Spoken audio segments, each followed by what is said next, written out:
Hi, welcome to video 9.9b, more on creating a series from a series.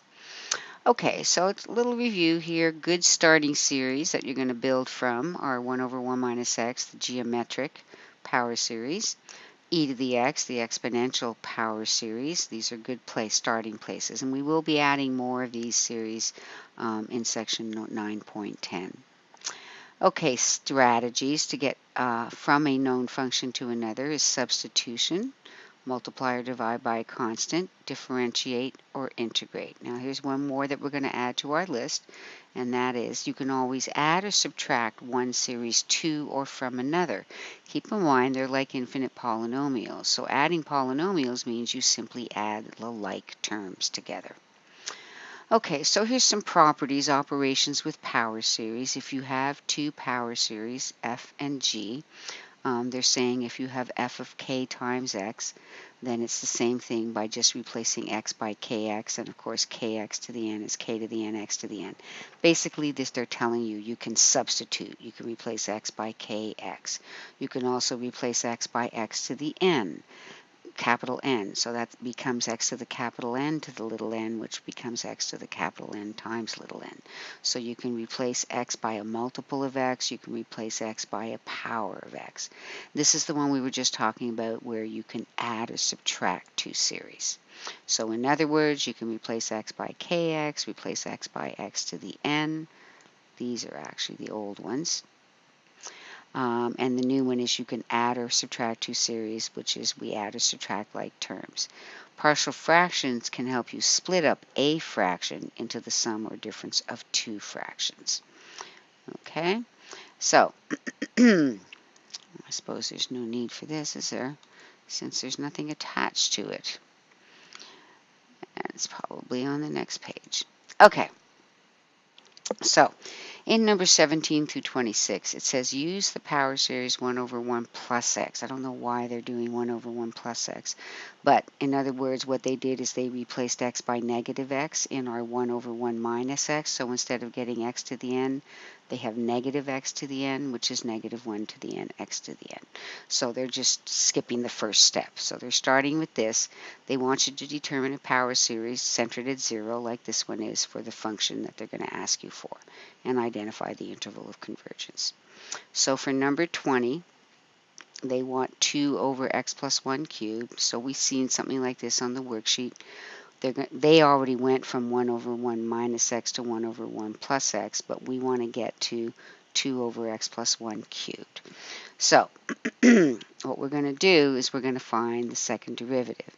So they already did this first one for you.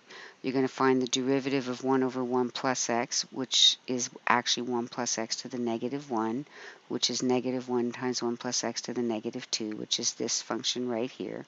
So we're going to differentiate. So negative 1 to the n stays as is. Differentiate x to the n, you get n times x to the n minus 1.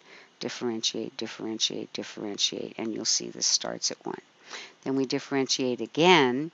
This is now negative 1 plus x to the negative 2, which becomes positive 2 times 1 plus x to the negative 3, which is, of course, what they're looking for. So again, the negative 1 to the n times n is just a constant that's unchanged, and we're differentiating x to the n minus 1, which becomes n minus 1 times x to the n minus 2. Derivative of negative 1 is 0, derivative of 2x is 2, etc. And you'll see by observation this has to start at a lower limit of summation of 2. Now, here's number 18. And they were actually showing you the partial fraction. They're taking the function. You and I would actually factor this and then do the a over and b over. But they've already done it for you. They've broken it up into two partial fractions. So what you're going to do is you're going to start with 1 over 1 plus x and simply multiply it by a half. And that'll give you the first one. And then you'll take our 1 over 1 minus x, which we are the one we usually start with, and multiply that by a half to get k of x, and then you're going to subtract 1 from the other. Okay, so here's the 1 over 1 plus x that they gave you. Here's 1/2 of it, which is our g of x. And there's me multiplying each term by a half. There's doing it in the sigma notation. The other one is 1/2 of 1 over 1 minus x, and that becomes this polynomial here. So if you take the g of x minus the k of x, you'll have this polynomial minus this polynomial, and then you have a half minus a half is gone. Negative x over 2 minus x over 2 is negative x. X squared over 2 minus x squared over 2 is gone, and you'll notice you're left with only the odd exponents, and they're all negative. Now, to get the sigma notation, that you have to do by observation. So you have to look at this and go, oh, look, all the exponents are odd, so it makes sense that the exponent's 2n plus 1. All the terms are negative, so it obviously must be negative 1 times, or pull the negative on the outside, and then by observation figure out where you need to start. But at this point, you are doing it by observation.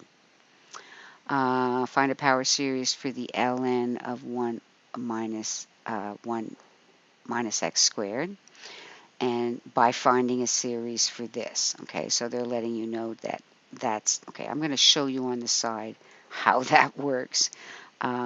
If you did take the integral of 1 over 1 plus x dx, it would be this expression. If you did take the integral of 1 over 1 minus x, you would get this expression because of the du. And then if you did take the first one minus the second one, you'd get this ln minus this ln. Two negatives make a positive. But now you have the ln of a plus the ln of b, which is the ln of a times b, and sure enough, becomes the ln of 1 minus x squared. Okay, so we're going to start with our 1 over 1 plus x, which they gave us, and we're going to integrate it. So I integrate x to the n plus 1 over n plus 1, integrate term by term, we're integrating, and then you do the same thing with the other function, but you're starting with 1 over 1 minus x, and then you're integrating term by term, as you can see, integrate x to the n, and now we're going to subtract one from the other. So we had,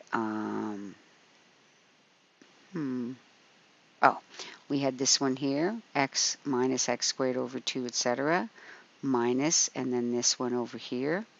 The x's cancel. You have negative x squared over 2 minus x squared over 2, which is just minus x squared. All the ones with the odd exponents cancel out, and the even exponents, you have negative 2 of those. And then you simplify all of that, it becomes this, negative x squared minus x to the 4th over 2. And again, you got to get a little creative here with observing. Now, if you simplify it, it's harder to see it. It's easier to see it here. You'll notice the exponents are 2, 4, 6, which means x to the 2n. And notice if you leave the 2 there for now, the denominator is the same as the exponent, which is 2n. And then you can reduce the 2's and see that it's x to the 2n over n, and pull the negative on the outside. And again, they're having you do the same thing to come up with all of these different ones. So what I'm letting you know that this is what you would do for number 39 to get from here to here. You're going to differentiate 1 over 1 minus x to get 1 over 1 minus x squared.